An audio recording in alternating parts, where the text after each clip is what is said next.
I welcome you in today's English class. Dear children, beauty. As we all are aware, whatever each and everything present in this earth is created by God, and everything is beautiful. Each and everything is beautiful. Maybe one thing is beautiful for other, another thing is beautiful for other. It means or it seems beauty depends on our mindset. So, dear children, this is poem 4th of our syllabus and from Honeysuckle book. Let's explore how beauty varies from person to person. Beauty is seen in the sunlight, the trees, the birds, corn growing, and people working or dancing for their harvest. Corn, the chief cereal crop of wheat, oat, maize, barley, etc. Harvest, the time of year when the crop is ready. So these two are the word meaning. Rest of other things, sunlight, you are aware, the light which comes from sun.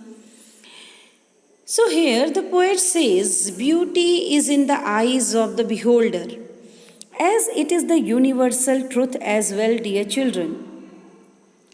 It is the attitude of a person. Beauty is everywhere. It can be seen in the sunlight, the trees, the birds, the growing crops, people who dance to show their happiness when their crops are ready. It means the poet says, dear children, that each and everything which is there on this earth for us, which is created by God for us, is beautiful.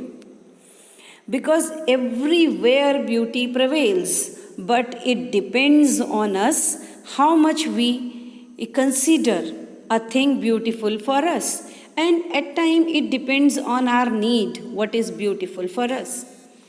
Beauty is heard in the night, wind singing, rain falling, or a single chanting.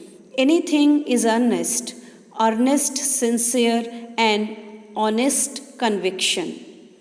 Singing, sound of a deep, loud breath or exhale taken in relief.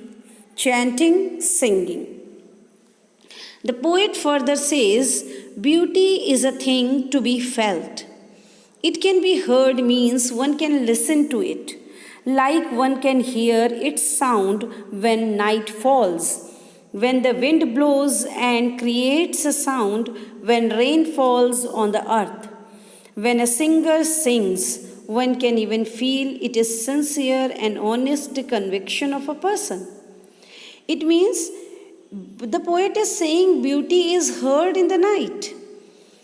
In the night time, whatever you hear, whatever you listen, the particular sound night produces is beautiful. Wind singing, the singing of rain, the singing of wind, the falling of rain. Everything is beautiful because everything is valuable for us. Or a singer chanting, the poet is saying, if a singer is singing something, this is beautiful. If rain is falling, the tiptoe sound of rain is beautiful. So everything is beautiful. It depends on our mindset, what we consider beautiful for us. Beauty is in yourself. Good deeds meaning actions, acts, happy thoughts that repeats themselves in your dreams, in your work, and even in your rest. Deeds, as I have already told you, is action. Then repeat, meaning to repeat, to happen again and again. Beauty is not always external or visible. This is very deep thing the poet says in this stanza. It is within and it can be abstract also. One's views, good acts, one's wishes, which one even imagines, is dream. In dream, beauty can be one way of work or even the style of taking rest. Thus, beauty is very vast. It cannot be confined to one thing. Rather, it is there in everything. We just need eyes and a heart to see it. You know, the poet says a very deep thing, dear children, that beauty is not only external, that you will see something outside is beautiful. No, it is sometimes internal as well. Beauty is yours in yourself. When you see something in you, that is equally beautiful for you. When any good thing you do, any happy thought you possess, any good dream you watch, that is all beautiful. In your work and in your rest, even when we are resting, that too is beautiful. Thank you, dear children. I hope you all have understand it.